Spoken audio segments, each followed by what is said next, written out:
Es ist Dienstag, der 19. Mai. Ich begrüße euch mit dem Losungswort Ezechiel 33, Vers 11. So kehrt nun um von euren bösen Wegen. Warum wollt ihr sterben? Und aus der Zachäus-Geschichte, Lukas 19, der 8. Vers. Zachäus aber trat herzu und sprach zu dem Herrn: Siehe, Herr, die Hälfte von meinem Besitz gebe ich den Armen, und wenn ich jemanden betrogen habe, so gebe ich es vierfach zurück. Warum wollt ihr sterben? Ist das vielleicht eine rhetorische Frage, die der Prophet hier stellt? Es will ja eigentlich niemand sterben, und wir reden heute nicht von denen, die vielleicht nach 20 Jahren Klinik irgendwo unter einen Zug gehen wollen. Es ist die Frage an eine Stadt, an eine Zivilisation, an ein Volk, das in der Sünde gefangen ist und auf die Propheten nicht hören will. Und darum ist es auch eine sehr sinnvolle Frage, eine der sinnvollsten Fragen, die Gott überhaupt stellen kann. Und es kommt einem fast ein bisschen vor, wie in der Geschichte der Bremer Stadtmusikanten, bei dem Märchen von diesen 4 Tieren, die sie Musik machen in Bremen, wo es heisst, etwas Besseres als den Tod findet man überall. Oder, so wie der Wilhelm Busch hat dichtet, einen Menschen namens Meier schubst man aus des Hauses Tor, und man spricht, betrunken sei er, selber kam es ihm nicht so vor. Es kommt sicher den Leuten nicht so vor, wo wir Ezechiel seinen Brief lesen, er hat die Sachen immer auf Jerusalem geschickt, seine Schriften, dass sie sterben wollen, ganz im Gegenteil. Aber eben, gerade aus diesem Grund haben die Propheten den Sünder immer schwer gemacht, einfach so billig ab der Welt zu gehen, ohne vorher noch umzukehren und aufzuräumen. Sie haben schon ein bisschen Steine in den Weg gelegt. Zum Beispiel der Noah war ja als Prediger von der Gerechtigkeit bekannt gewesen. Das steht im Hebräerbrief. Und schon von einem Kilometer Entfernung hat man ja sein Schiff langsam gesehen wachsen. Und jeder, der schauen kann, was der da macht, auf dem Trockenen, hat ja auch eine Predigt mitbekommen. Eine deutliche Warnung. Der Ezechiel selber hat nicht nur den Auftrag gehabt, sondern ist unter Druck gestanden. Gott hat gesagt, wehe, du warnest die Leute nicht. Das muss einfach sein. Die Gesellschaft muss gewarnt sein, sonst fordere ich zwar schon den Tod vom Sünder, aber das Blut von deinen Händen. Die höchste Hartnäckigkeit eines Propheten ist bekannt beim Jeremia. Es gibt niemanden in Jerusalem, der die unbequeme Stimme von Jeremia nicht hätte gekannt. An jeder Ecke ist er immer wieder auftaucht, eine Stimme, aber auch seine Tränen natürlich über die Stadt. Und andererseits bei Elia ist es in unvergesslicher Erinnerung bleiben haften, was am Karmel ist passiert mit den Baals-Propheten. Item. Es ist den Menschen nicht einfach gemacht worden.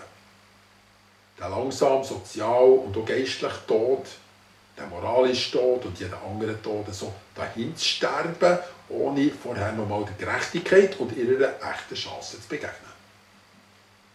Und natürlich wollten die Leute nicht sterben. Das ist eine Binsenwahrheit. Eben gerade nicht. In Jerusalem, wo teilweise schon belagert war, haben sie ja um jeden Preis noch das Beste rausholen. Die Felder waren die meisten schon verkauft ans Ausland. Und das Wenige, was sie hatten, haben sie noch ihren Fruchtbarkeitsgötter geweiht, an Baal oder Astarte, oder Aschera, wie man sie genannt hat, und oder Sonnengöttin, der Himmelskönigin, deren sie Sonnenküche gebacken haben. So haben sie gedacht, werden sie mit ihren kleinen Parzellen doch noch überleben können. Und sie wollten ja auch sonst leben. Sei es auch nur mit dem Motto «Nach mir die Sintflut». Zu sehr haben sie sich an ein fröhliches Leben gewandt, zu gern haben sie Partys gefeiert. Und jeder hätte langsam angefangen für sich zu kämpfen. Irgendwann hast du ja vielleicht auch Unrechtsgeld in deinem Kessel oder vielleicht sogar Blut an deinen Händen. Und so haben sich die Leute auch nach und nach angefangen, gegenseitig zu verraten. Und noch ein dritter Grund. Sie haben ja auch geglaubt, dass sie in dieser neuen Arche Noah, nämlich dem Jerusalem, wie unsinkbar über den Fluten sie waren. Hier wird ihnen nichts passieren. Gott ist ja treu. Er hat ihnen ja die Stadt gegeben, nach so langen Kämpfen. Dort haben sie sich sicher gefühlt und es war ein Prinzip Hoffnung gewesen. Und wegen dessen waren Propheten ja ihre Feinde gewesen. Der Ezechiel, der Jeremia und andere haben als Verschwörungstheoretiker gehalten. Die beim Volk noch den Rest kaputt machen, den man an Solidarität noch hat. Sie sind ein Spaltpilz und wegen dessen wird das Volk noch geschwächt, noch zusätzlich geschwächt. Jetzt, wo man es ja zusammenschweissen müsste. Und so ist Propaganda gelaufen gegen diese Leute, von der Elite her. Die Zensur ist gekommen, von Jeremia hat man Papier verbrannt.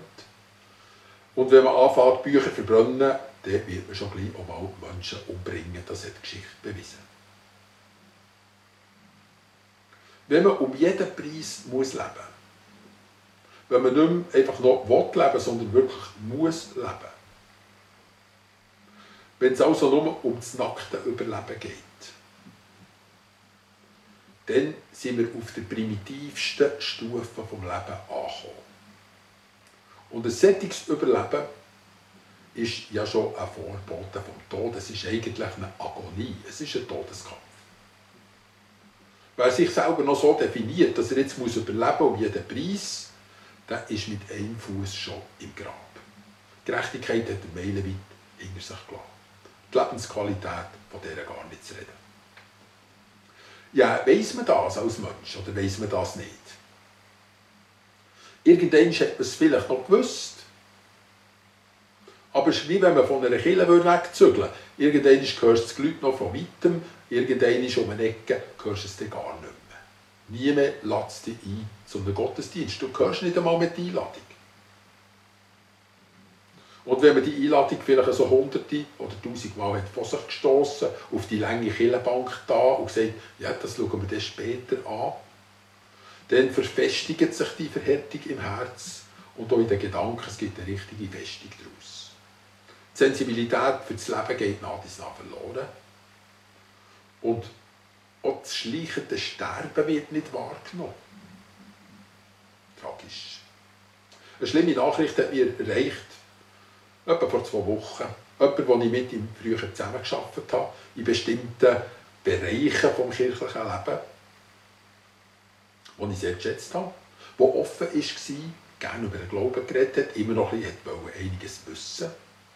Und auch von anderer Seite habe ich das bestätigt bekommen. Das ist ein suchender, ein offener Mensch. Er hat sogar Wurzeln gehabt, im Glauben bei seinen Vorfahren.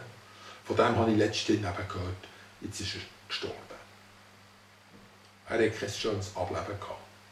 Er war verkracht mit der ganzen Familie, mit diesen Leuten hat er gar nicht mehr geredet. Und sein Tod war schrecklich und ich habe gehört, dass er sein Leben am Satan verschrieben hat. Wenn die Festungen nachher so dick sind, dann kann man es vielleicht wirklich nicht mehr hören.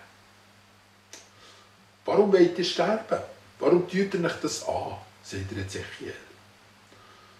Der Zachäus hat die alte Stimme von früher plötzlich wieder gehört. Er hat ja gewusst, sozial war er schon gestorben, moralisch sowieso. Und was vor ihm steht, ist noch etwas viel Schlimmeres, nämlich der geistliche Tod, auch nicht dem Vorhang. All das ist ihm bewusst geworden, er hatte gar nichts mehr zu verlieren gehabt. Und so hat Jesus an den Bäumen ablesen, wer ihn wirklich sucht und braucht. Wer wirklich aufstehen will, wer wirklich leben will. Er hat es erkennen. Zachäus ist auch oben gehockt, hat um jeden Preis Jesus sehen.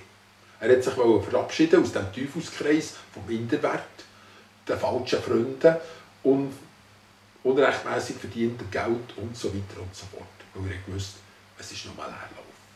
Jetzt war Gelegenheit für das Leben. Es kommt dem Ganzen so vor, wie die dann auch noch, wenn es kein Billett mehr gibt, für im Stadion auf Bäume klettern, für noch das erlösende Goal zu sehen oder auf einen Kandelaber. Und so war es dann mit Zachäus. Ein Abend hat genügt, ein gemeinsames Nachtessen, dass er sein Geld auf die Straße geschossen hat und dass er seinen Minderwert abgelegt und Jesus ihm konnte sagen, schau, das ist ein Sohn von Abraham. Das ist ein gerechter Mensch. 24 Stunden vorher hat es noch niemand glauben, aber jetzt ist es offenbar geworden. Ich wünsche euch einen schönen Tag.